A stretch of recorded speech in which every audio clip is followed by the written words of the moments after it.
Et salut! Alors, on est de retour pour un autre petit rappel. Cette fois-ci, on se rappelle de la guerre froide. Donc, si on se resitue dans le temps, la guerre froide, c'est une conséquence, dans le fond, de la Seconde Guerre mondiale. La Seconde Guerre mondiale va créer deux superpuissances, les États-Unis et l'URSS. Et dans le fond, c'est ces deux pays-là qui vont s'opposer, qui vont vouloir dire c'est moi qui ai la meilleure façon de faire, c'est moi qui est le plus fort. Et dans le fond, c'est ça qui va donner la guerre froide, une course à l'armement nucléaire, une course à tout finalement pour montrer que c'est moi le meilleur ou non, c'est moi. Voilà. Alors allons tout de suite voir c'est quoi la guerre froide et surtout, en fait, s'en rappeler. Alors on y va. OK. Donc, on est de retour pour parler de la guerre froide. Alors, ici, on a un homme célèbre. Il a été premier ministre, dans le fond, du Royaume-Uni pendant longtemps, Winston Churchill, qui, à l'âge de 72 ans, était, dans le fond, maintenant retraité. Et c'est un peu lui, c'est un des premiers à parler du rideau de fer. On a l'image ici.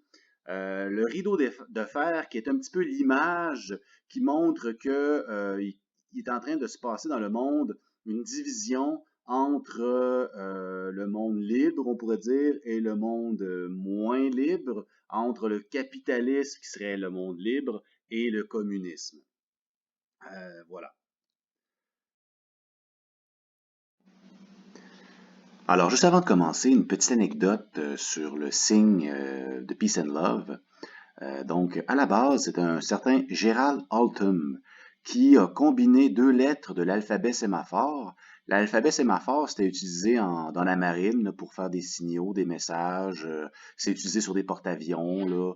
Il a combiné le N et le D pour former le fameux signe qui est devenu le Peace and Love. À l'époque, c'était surtout pour le désarmement nucléaire parce que la guerre froide, c'était beaucoup la peur de la guerre nucléaire. Donc, le N, le D, en mettant ça dans un cercle, c'est donc devenu le signe de Peace and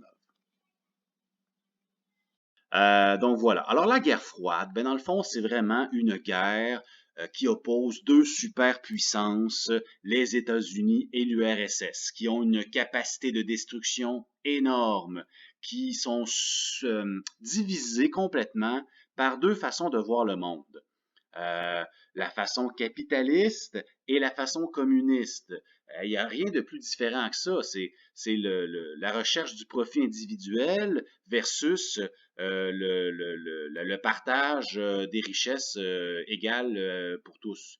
Donc, ça ne peut pas fonctionner un avec l'autre. Et ça avait donc donné des pays qui étaient d'un côté et des pays qui étaient de l'autre côté du fameux rideau de fer, l'image du rideau de fer. Donc, on avait plusieurs alliés des guerres, finalement, donc le Royaume-Uni, la France, l'Allemagne qui s'était rajoutée, mais là, on parlerait de l'Allemagne de l'Ouest à ce moment-là, le Japon, donc d'anciens ennemis aussi, là, on a les États-Unis, bien évidemment, le Canada, on a plein de pays.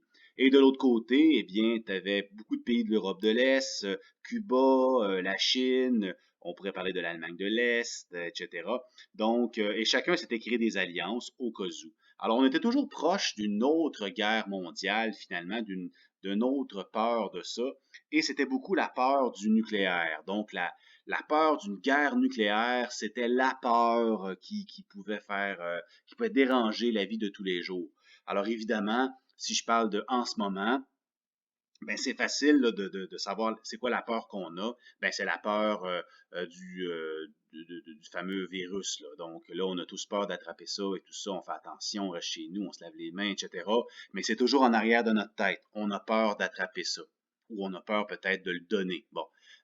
Alors, à cette époque-là, là, on est dans 1947 1991, la peur, c'est que quand on regarde dans le ciel, on voit un avion qui lâche une bombe nucléaire, et puis là, qu'il y a une guerre nucléaire, une catastrophe nucléaire, une explosion nucléaire. C'était la peur de cette époque-là. Euh, donc, il va arriver dans les années que je viens de vous dire, donc c'est quand même années, à différents moments, des moments où cette guerre-là va être plus intense et des moments où ça va être, disons, tranquille. Ça va être plus souvent tranquille qu'intense. D'où l'appellation guerre, mais froide, parce qu'il n'y avait pas aussi souvent une guerre ouverte. Euh, et jamais c'est une guerre où les deux superpuissances vont s'affronter. Donc ici, j'ai écrit un petit peu cette image-là pour représenter ça. Alors dans le fond, c'était toujours les États-Unis et l'URSS qui s'affrontaient, mais toujours indirectement. Ils tiraient les ficelles dans différents endroits.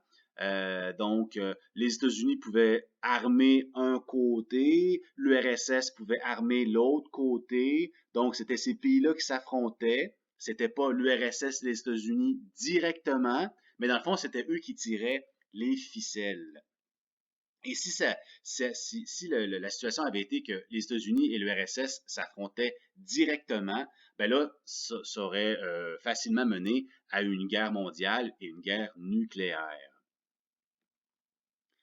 Alors, on voit ici, à certains moments, quand c'est en rouge, ben, ça devient la guerre chaude, on pourrait dire, là.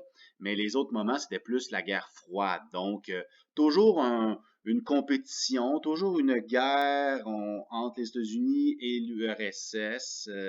C'est toujours là. Mais à certains moments donnés, c'était vraiment plus tranquille. Mais, à un certain moment, à Berlin, non, là, ça a passé plus proche. La crise des missiles de Cuba, là, on a passé très, très proche. La guerre du Vietnam. Donc, il y avait des moments comme ça où c'était beaucoup plus, disons, intense, mais dans l'ensemble de ces années-là, ben, il y avait des moments plus calmes, d'où l'appellation guerre froide. Parce que aussi, c'était jamais une guerre directe. Donc, en gros, États-Unis-URSS qui s'opposent, l'Ouest capitaliste, on pourrait dire l'Est communiste. C'est une façon de parler parce qu'évidemment, on pourrait dire, ouais, mais Cuba, c'est pas à l'Est. Puis, quand on dit l'Est, l'Ouest, ben, ça dépend tout le temps de quel point de repère qu'on se donne, mais c'est une façon de parler. Donc, on disait l'Ouest et l'Est. Et donc, plusieurs conflits vont éclater dans le monde suite à cette opposition-là. Bon, ça, c'était des vidéos. Puis là, je vous rappelle qu'on avait écouté ce film-là. Alors, ceux qui ne l'auraient pas vu, je vous le conseille. C'est un film intéressant pour comprendre c'était quoi la guerre froide, le mur de Berlin, etc. Donc, le pont des espions. Alors voilà, c'était le petit rappel sur la guerre froide. Je vous reviens dans peu de temps. Et voilà, c'était un autre petit rappel, cette fois-ci sur la guerre froide. Donc, on se revoit bientôt. Je vous dis, on lâche pas. À plus. Bye bye. C'était un autre petit rappel sur la Seconde Guerre. C'est pas ça, pas en tout. C'est pas tout.